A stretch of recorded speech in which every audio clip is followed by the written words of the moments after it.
It didn't matter if it was a holiday or just a normal Sunday that our family was getting together as I was growing up. We'd go over to my grandmother's house. She lived at 3354 North Whitney Avenue in Hapeville, Georgia. There's a green sign at the start of Hapeville that says home of Jeff Foxworthy. That was our claim to fame. You might be a redneck if that is your claim to fame. She lived there for about 40 years, and it was an old house. I wish I owned the house, to be honest with you. When she passed away, I wish I would have the forethought to do it. Every once in a while, I drive past this house, and I see another family that lives there, and I just think, you don't belong here. Get your stuff out of my house, you know what I'm saying? I haven't said that to them out loud, but I thought it as I drove by. But I remember you walk into this house, it was an older house, you walk in, there's like a living room, and there's a long hallway that gets you to the back, and there's like a room or two off to the side, there's a long hallway, you go to the back, and there's the kitchen, and you go in the kitchen, it's one of those galley type kitchens, had one of those doors that swung both ways, you know what I'm talking about? And so you can go in, and then there was a little, kitchen table to the right, and that kitchen table sat like 6 people, and that was basically all the space, other than if you wanted to be in front of the double oven that she had, and she'd be cooking there. You walk into the kitchen, the phone was on the left, the one with the little cord on it that spun, and you could disconnect it and unspin it, and then put it back, it would be perfect, and then like in 30 seconds, it'd be spun back again, a little spiral thing. And so I entertain myself doing that most times. But she'd be cooking there, and there'd be like a room for 6 people, except for when our family was coming over, she brought extra tables in. And so now you sat like 16 people, and then she had a dining room with like a dining table. And so that would be set up. And she'd be cooking. Like I said, it didn't matter if it was a holiday or just a Sunday afternoon. You walk in, and you could walk over to the stove, and she'd have her apron on, and she'd be cooking. Then you walk over, and of course, you got to say, hey, give her a kiss on the cheek. And then you look around and you're like, grandmother, who else is coming to dinner? And she'd look at you and she would say, it's just us. I was like, well, what are we doing all this food then? Why we got 3 turkeys for 16 people, 5 of who are under the age of 5? You know what I'm saying? Like, why we got 3 why we have 3 hams for 15 people? You know what I'm saying? Like, are we doing lunches? Are you like packing them all? Like, why are we cooking for an entire army? It's not just my grandmother though. I've talked to other grandmothers the same way, because there's this idea, I don't know if it's a generational thing, that it would always be better to have more than enough than not enough. Yeah, that's it. Yeah, it'd always be better to have too much than not enough. Jesus wished he was talking to some grandmothers in this moment in his life. Instead, he was talking to a bunch of young kids. They're barely 20 years old, a bunch of boys. And there were some people that needed to be fed. And their solution was not, let's fix more than enough. Their solution was, let's just send them home. Let's just send them home. They can figure their own food out. That was their solution. We're going to take a look at that moment in the life of Jesus today. I think it's got a pretty good lesson for us to learn. Let me set it up for you. Before even that moment happened where they had the food conversation, Jesus had decided it was time to send out his followers. Now, they hadn't been followers of Jesus for a long time. They weren't rabbis. They had been following for around a year or so. It wasn't a long time, but he decided it's time to send them out. And so he brought the 12 together, and he says, all right, boys, here's the deal.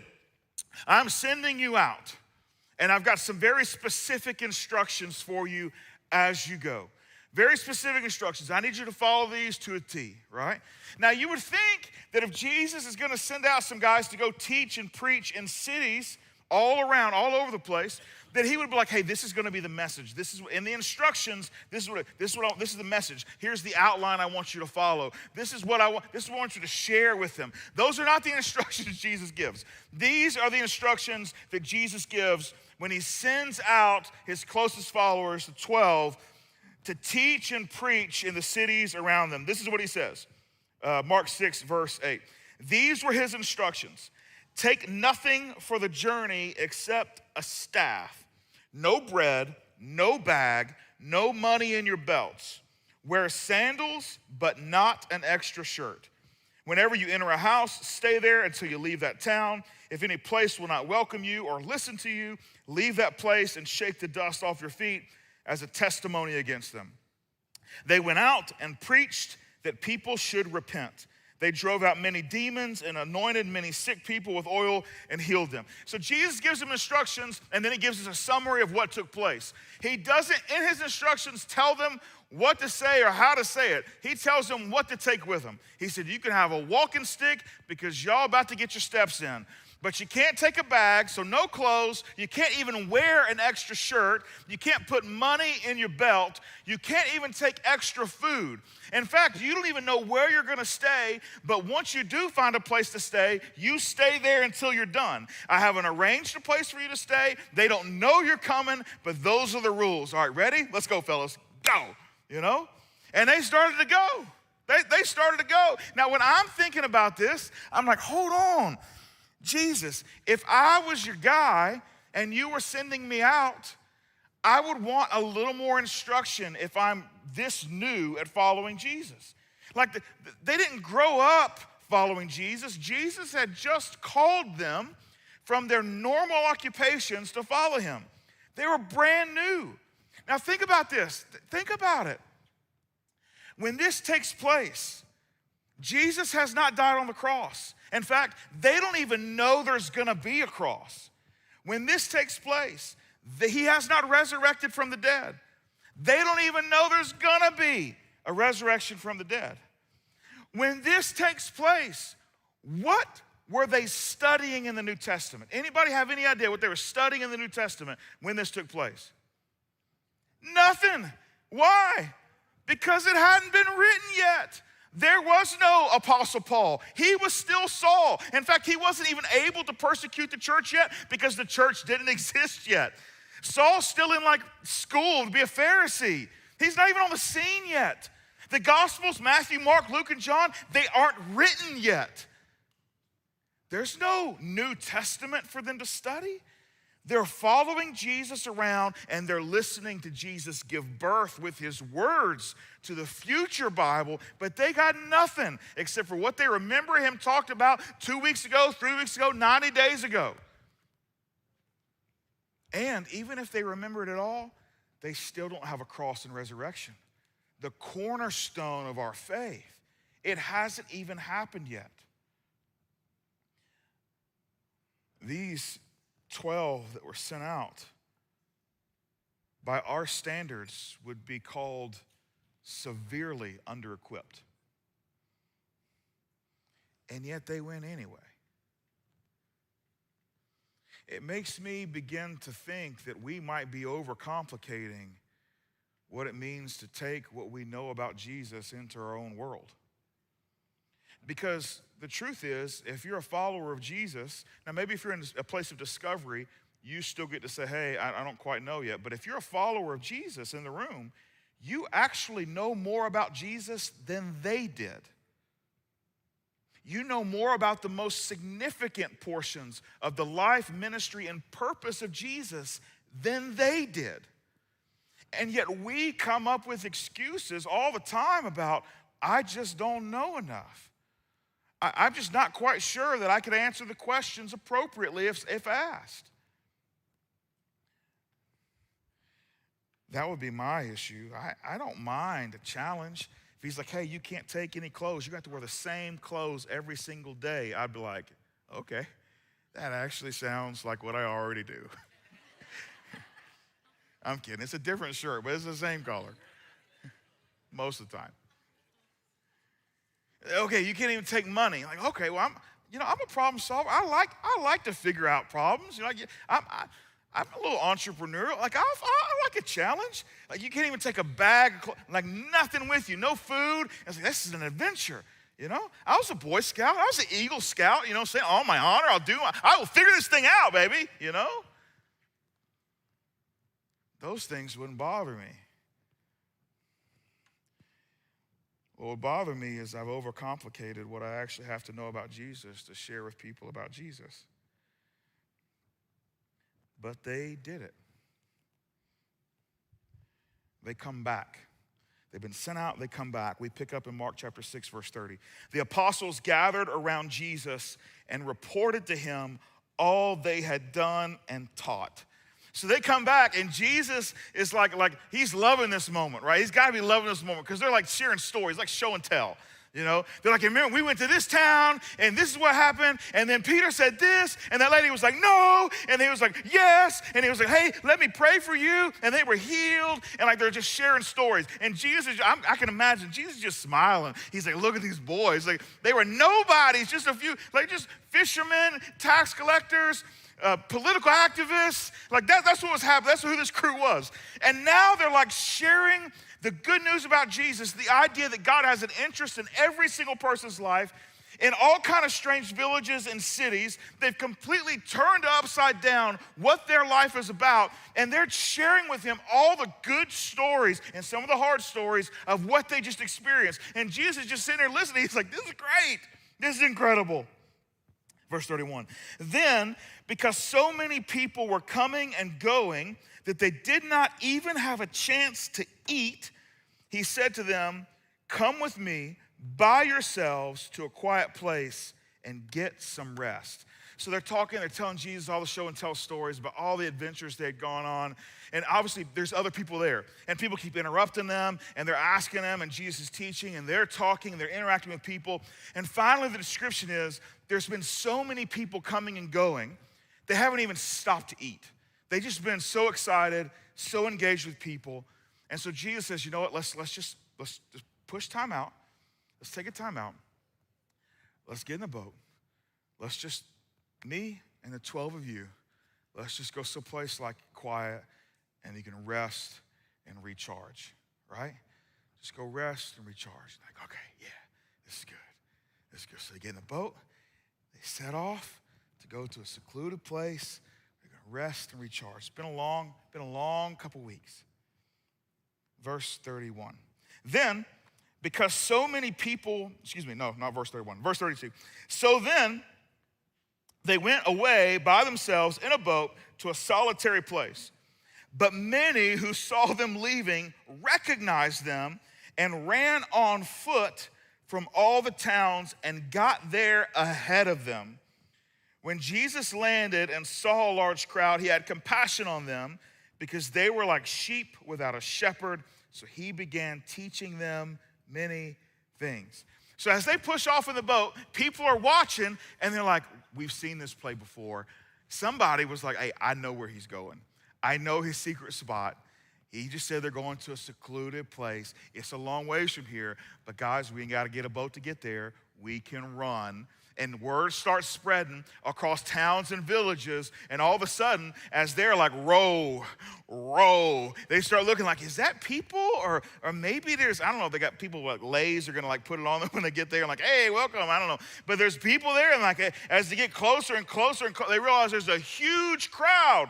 And I'm sure in the apostles' mind, they're sitting there processing like, oh, this is not what Jesus was thinking. Jesus wanted the 12 of us and him to get to a quiet place and kind of be secluded and by ourselves. And all of a sudden, there's this enormous crowd here. Jesus probably has a backup plan. He probably has another place to take us that maybe everybody doesn't know. Maybe he's got a deserted island that's just his, that his grandmother left him in the wheel. I don't know. Surely he's got a plan.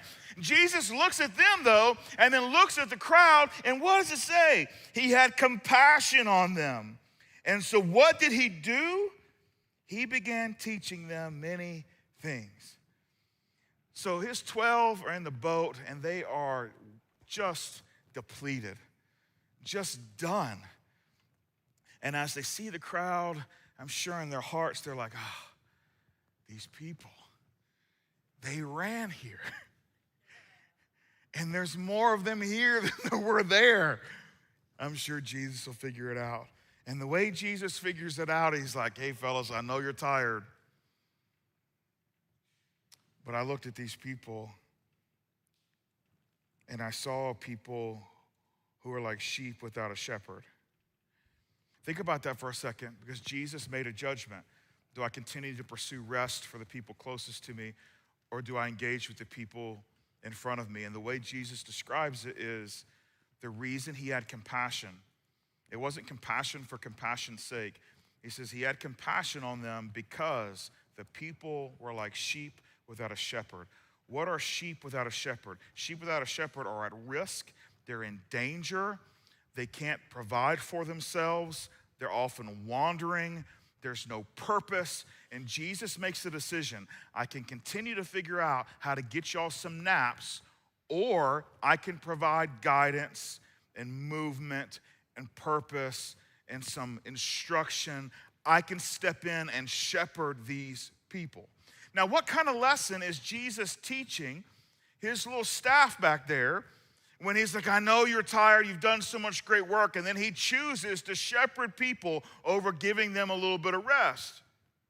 That seems to be conflicting, other than Jesus makes his decision based upon what he sees in front of them. Now, the people behind him needed something too. They needed some rest. But he looked at the people in front of him and was like, they need rest. Maybe they can just sleep when they die.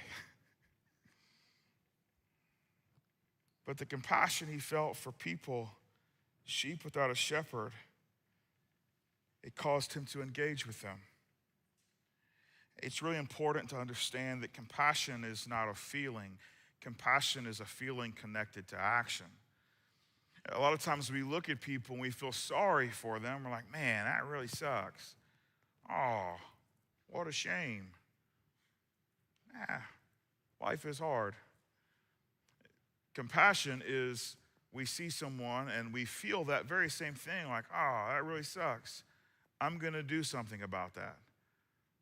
Not just I acknowledge it internally and maybe externally with my words, but I'm actually going to acknowledge it with my actions. I'm going to acknowledge it with my investment. I'm going to acknowledge it with my time. We've gotten really good around here at feeling things for people. We have to remain really great at doing things because of what we feel and experience. Jesus sets that example.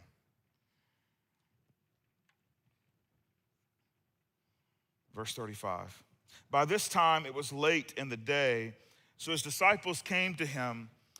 This is a remote place, they said, and it's already very late. Send the people away so they can go to the surrounding countryside and villages and buy themselves something to eat.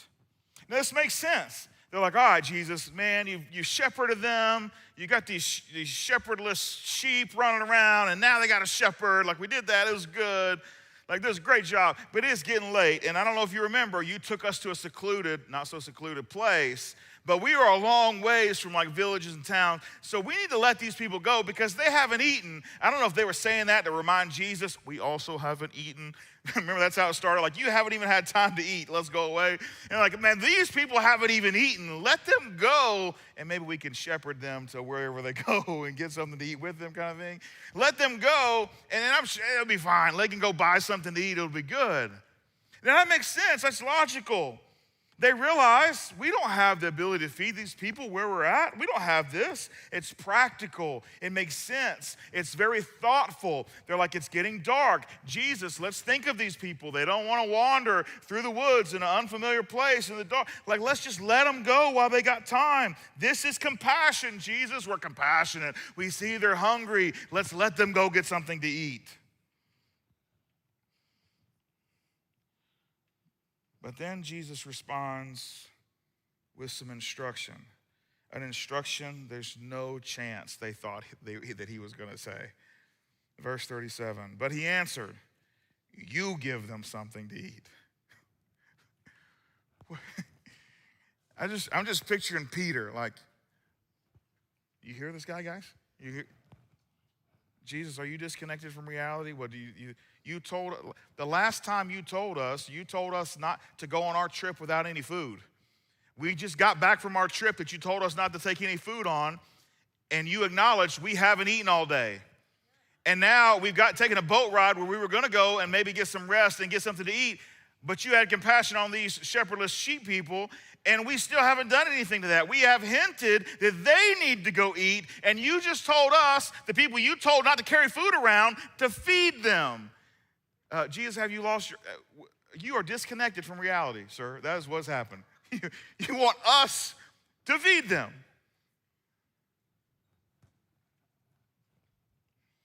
They respond. They said to him, that would take more than half a year's wages.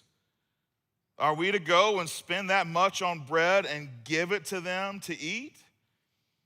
So like, okay, let's get practical. Okay, fine. You want us to feed them. You want us to take half a year's pay and spend it on bread for like an evening? Like that's the way you want us to spend the resources that we have?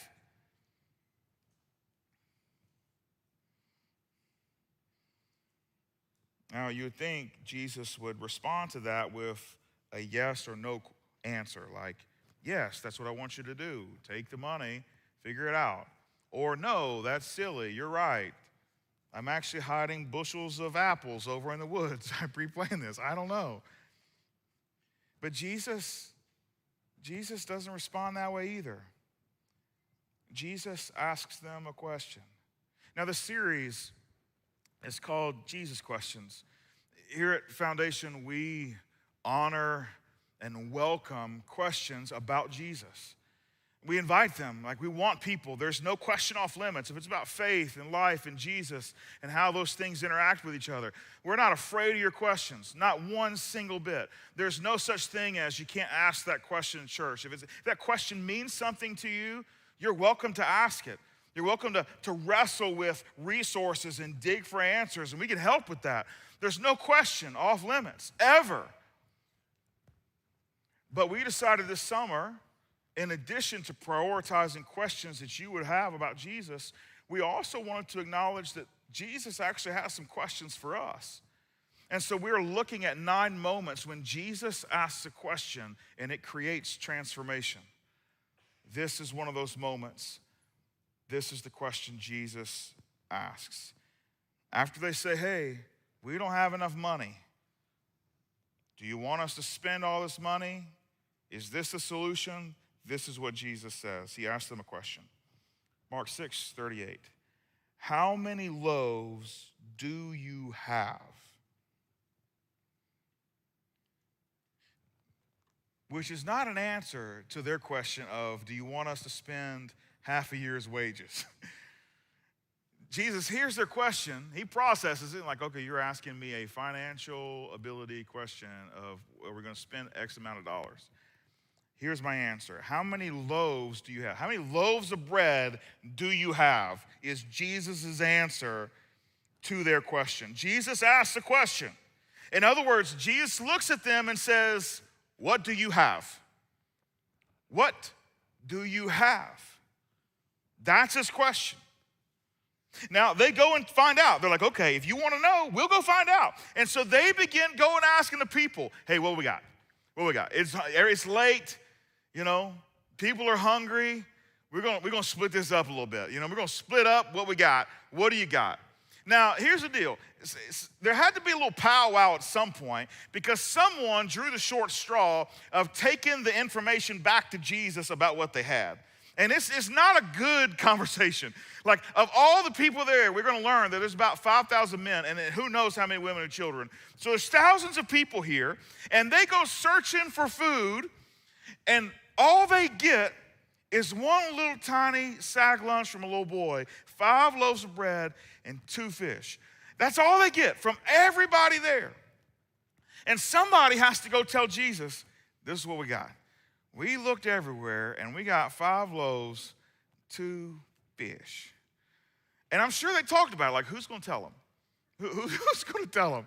This is the answer to the question. And I always just think Peter wants to say it all the time. So Peter's like, I'll tell them how stupid this is. I'll take the 5 loaves and 2 fish. This is what we got. We got a Lunchable, Jesus. Okay, what's your next question? You got a question? I got a Lunchable. This is what we got.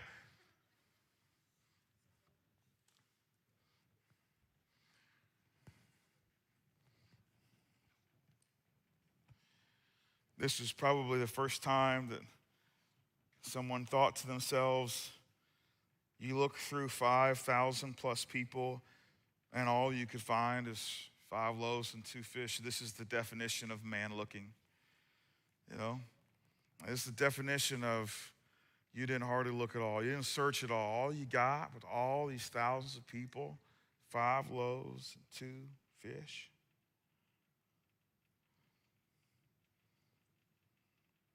Verse 39. Then Jesus directed them to have all the people sit down in groups on the green grass. So they sat down in groups of hundreds and 50s. Taking the 5 loaves and the 2 fish, and looking up to heaven, he gave thanks and broke the loaves. Then he gave them to his disciples to distribute to the people. He also divided the 2 fish among them all. They ate and were satisfied. And the disciples picked up 12 basketfuls of broken pieces of bread and fish.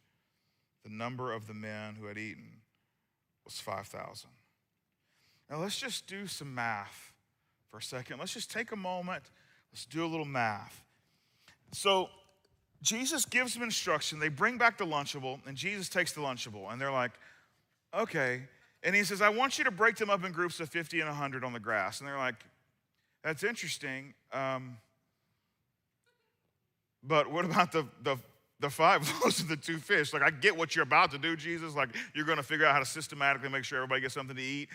But we still haven't solved the problem of what we're feeding them. You just like that. There's not more of those coming. Like, there's not a line of people delivering more lunch.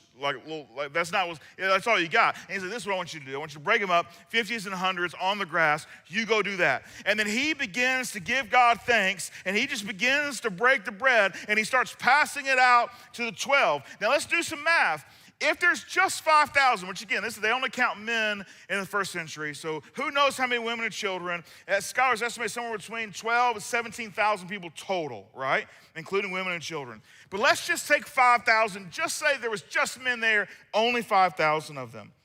If the 12 had to hand out fish and bread to those 5,000 people, do the math, about 417 people per individual disciple would have to be fed. So 417 times, they're taking a piece of bread and saying, oh,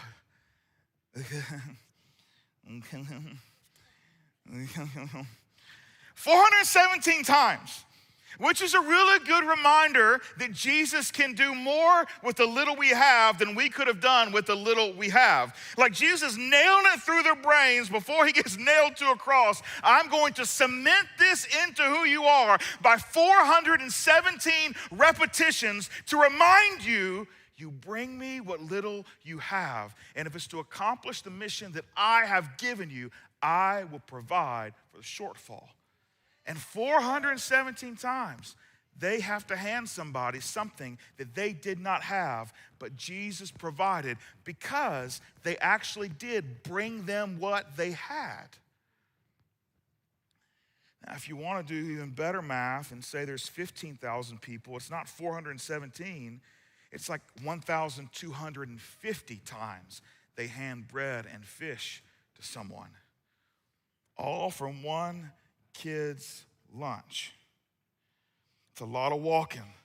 It's a lot of trips. It's a lot of refilling baskets.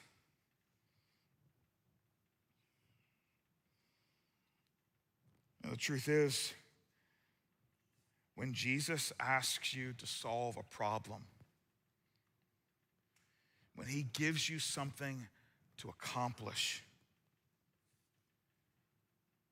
a lot of times, the world will convince us, the enemy will convince us of all the things we don't have, of all the money we lack, of all the resources that are missing. And Jesus asks a better question. He doesn't say, how much money do you need to still make to accomplish whatever dream it is that I've given you? He doesn't ask those questions. He asks this question, what do you have? What do you have? And Jesus, to solve their problem, he took what they had. That's what he took. He didn't complain that they couldn't find more.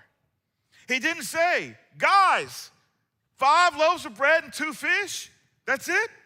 He didn't. He didn't look at him and say, man, I could do a miracle to feed 5,000 if I had 10 loaves of bread and 4 fish. Or I could, if you had found me 100 loaves of bread, it'd be easier to do a miracle to feed 5,000. No, he took what they had and he said, this will be good. I will take what you have.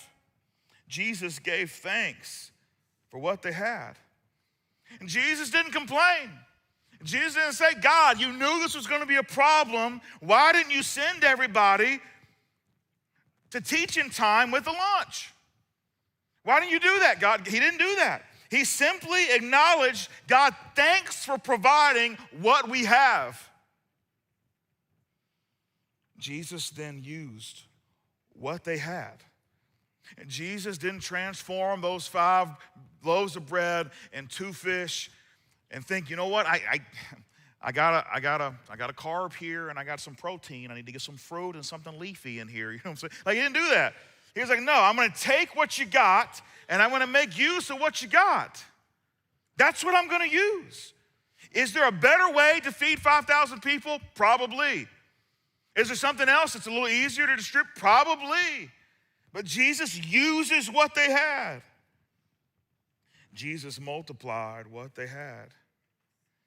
Again, I don't know who it was that took Jesus the Lunchable and the bag, but whoever took it to Jesus and handed it to him, whoever's hands it was in before they handed it to him, in that little bag, guess what was in that little bag? 5 loaves of bread and 2 fish. When they handed it to Jesus, guess what was in that bag? Enough to feed 5,000 men plus women and children. Jesus multiplied what they had.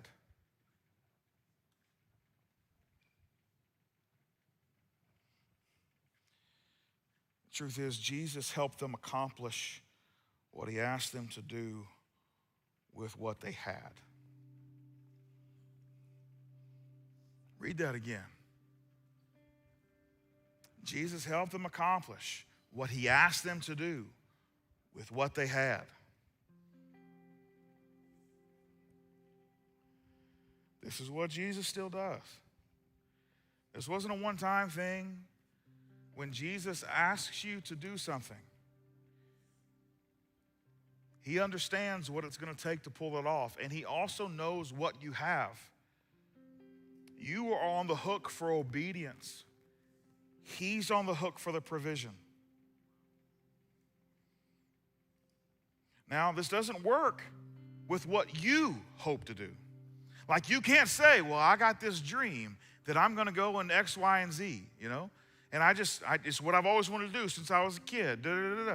If it's not what Jesus asked you to do, you're still going to have just 5 loaves and 2 fish in your little sack. But when Jesus asks you to jump in on something, when Jesus calls you to something, when Jesus puts something in front of you to tackle, that's when this begins to say, hey, he's on the hook for the provision of whatever it takes to get done what he's asked you to do. And this applies to all of us. But if you will, given the day, will you allow me a little grace, and let me just talk to dads for a second. So many times, fathers will focus on what we don't have.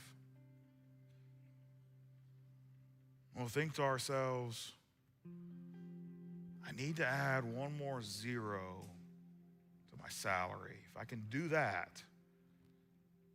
And so we pursue something. We pursue whatever that is, and we pursue it and we pursue it. And the trade we make is we give up what we do have, which is time.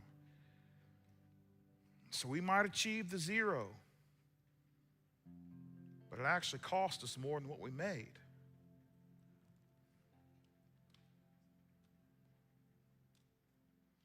Or the world will tell us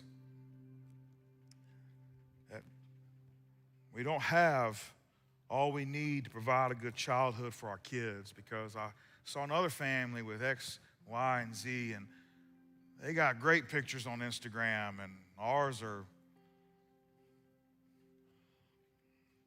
our lake time is the $10 kiddie pool from Walmart, you know what I'm saying? We even connect our hose to the neighbor's house.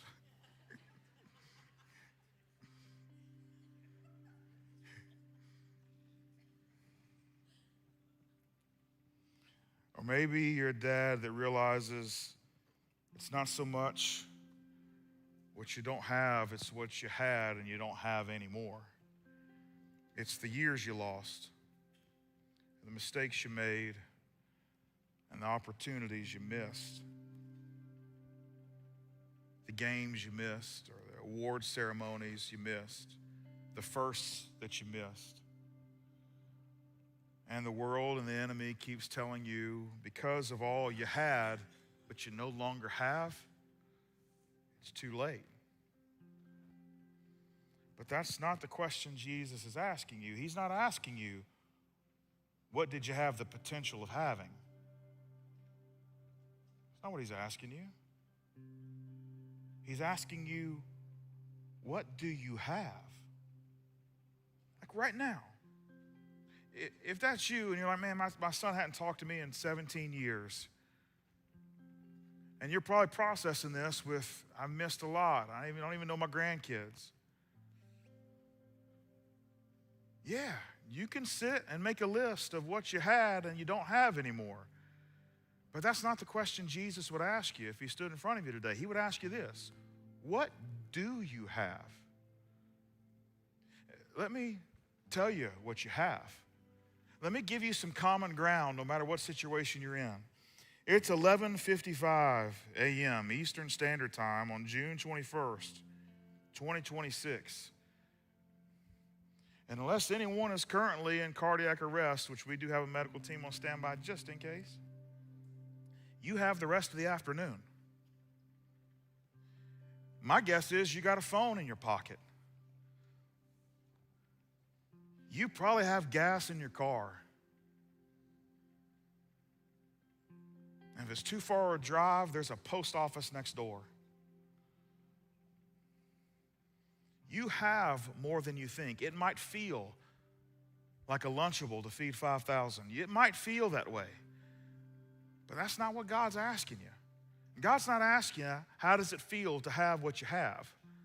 God is saying, hey, if I've given you the privilege, honor, and opportunity to be a father, if that's what I've given you, then I have called you to that. And so your question today is not, where did you mess up? All the way up to 11:56 on June 21st, 2026. And the Eastern Standard Time, like, that's not the question he's asking. He's saying, I get it. I was there. I saw all those things. That's not my question for you today. My question for you today is, what do you have? And then the harder part is going to be this. Can you take what you have and hand it over to Jesus? Which means, and here's the important part, especially for those of you dads who need to make a turn on an about face today on your calling and your responsibility and your engagement, it means if you keep control of what you have, this is what's going to happen. You're going to text them today, and they're not going to respond, and you'll be so frustrated you quit.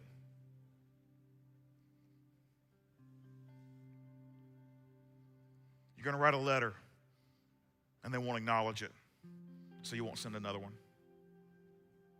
You'll drive out there and they don't want to see you. And so you'll say, well, at least I tried. This sucks. I never want to do this again. You'll quit. If you hold on to control, that's going to be the result. But you're not the one who has the ability to multiply 5 loaves and 2 fish into enough to feed 5,000. But you are the one who has the ability to take your small little pathetic Lunchable and take it to Jesus and say, look, this is what I got left because I had more opportunities, but this is all I got left. And Jesus is going to say, that'll be enough. If you'll trust me with what little you have and you will follow me into this process, which might take more time than one Father's Day, if you will follow my lead on this, I'll multiply it. It might take more time than the time you've lost. Follow me in it. Give me what you have. Give me what little you have.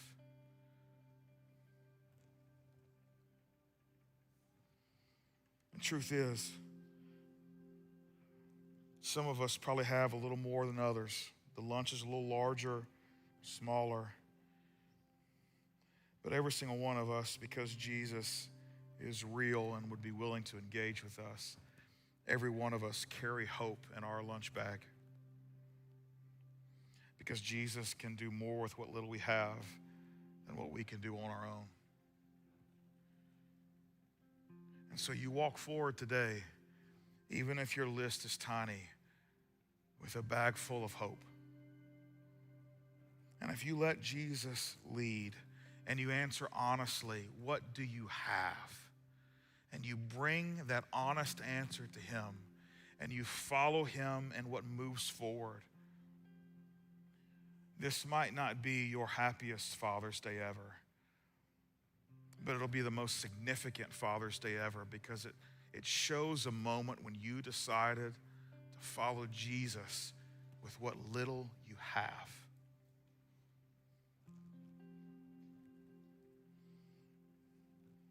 This is not just a question for fathers, though. It's a question for all of us. I just wanted to spend a moment and make sure we acknowledge some real things with dads. Your dad does, or your son or daughter doesn't need you to figure out how to do something expensive for them to realize what a gift you could be as a father. You already have enough to be a great dad. It doesn't matter what the world tells you or what a commercial says to you or what Instagram scrolls for you, curates on an algorithm. You have enough to be a great dad. And when God's given you the privilege and honor and calling, there is something so unique about a man being a father. It is so special. It's an idea that God gave birth to himself. It is so, just like mothers are unique, fathers are so unique. Only you, if you've been given that opportunity, can stand in that place.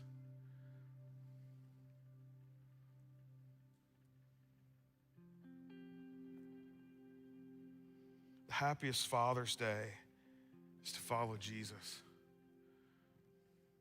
The happiest Father's Day is to trust Jesus with what little we have and know that there might be pain in the road ahead, but following Jesus is our greatest hope.